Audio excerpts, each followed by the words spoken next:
Hi students, இன்னைக்கு நாம என்ன பார்க்க போறோம் அப்படின்னா 10th standard mathsல chapter 2 exercise 2.5ல question number 5 தான் பார்க்க போறோம். Which term of an AP 16, 11, 61 etc is minus 54. அப்போ which term அப்படின்றதான் கண்டுபிடிக்க போறோம். Which term அப்படின்றது n-ஓட வேல்யூ நம்ம ஃபைண்ட் பண்ணணும். ஓகேவா? n-ஓட வேல்யூ ஃபைண்ட் பண்ணோம் அப்படின்னா n கண்டுபிடிக்கிறதுக்கான ஃபார்முலா தெரியணும். n equal to l minus a divided by d plus 1 இதுதான் வந்து பாத்தீங்கன்னா n ஃபைண்ட் பண்றதுக்கான ஃபார்முலா. இப்போ இதுல என்ன வேல்யூலாம் நம்மளுக்கு தேவை? l ஓட வேல்யூ வேணும், a ஓட வேல்யூ வேணும், d ஓட வேல்யூ வேணும். இது எல்லாமே சம்ல இருந்து தான் எடுத்து எழுத போறோம். l ஓட வேல்யூ வந்து பாத்தீங்கன்னா லாஸ்ட் வேல்யூ கொடுத்திருக்காங்கல்ல, அதுதான் l ஓட வேல்யூ. அப்போ -54 தான் l ஓட வேல்யூ. நெக்ஸ்ட் வந்து a ஓட வேல்யூ வேணும். a ஓட வேல்யூ வந்து பாத்தீங்கன்னா ஃபர்ஸ்ட் வேல்யூ இருக்குல்ல அந்த சீரீஸ்ல, அதுதான் a ஓட வேல்யூ. அப்ப a ஓட வேல்யூ வந்து 16. நெக்ஸ்ட் வந்து d ஓட வேல்யூ வேணும். d ஓட வேல்யூ காமன் டிஃபரன்ஸ் அப்படின்னு சொல்லுவோம். t2 minus t1. அதாவது செகண்ட் டேர்ம்ல இருந்து ஃபர்ஸ்ட் டேர்ம் என்ன பண்ணணும்? சப்ட்ராக்ட் பண்ணணும். இது t1, இது t2, இது t3. அப்ப t2 ஓட வேல்யூ என்ன? 11 minus 16. t1 ஓட வேல்யூ 16.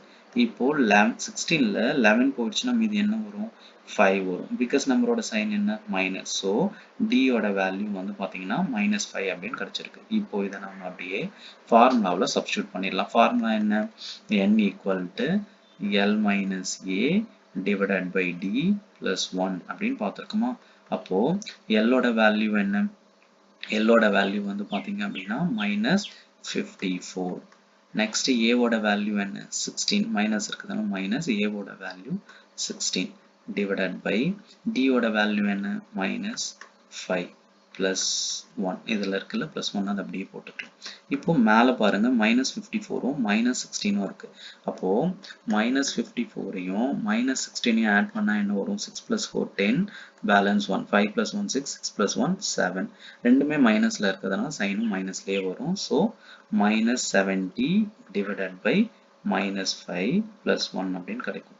இதுல நம்ம என்ன பண்ணலாம் அப்படின்னா மைனஸ் கட் பண்ணிடலாம். மைனஸ் கேன்சல் ஆயிடும். 1 5s are 5 வரும்.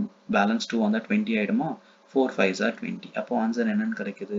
70யை 5ஆல கட் பண்ணா 14 5s are 70. So 14 plus 1. 14 plus 1 என்ன வரும்? ஆட் பண்ணா 15. ஸோ என்னோட வேல்யூ வந்து பாத்தீங்க அப்படின்னா 15 அப்படின்னு கிடைச்சிருக்கு. ஸோ நம்மளுக்கு the 15th term தான் என்னன்னு கிடைச்சிருக்கு? 15th terms தான் -54. அப்போ இந்த -54 அப்படின்றது எத்தனாவது term? 15th term.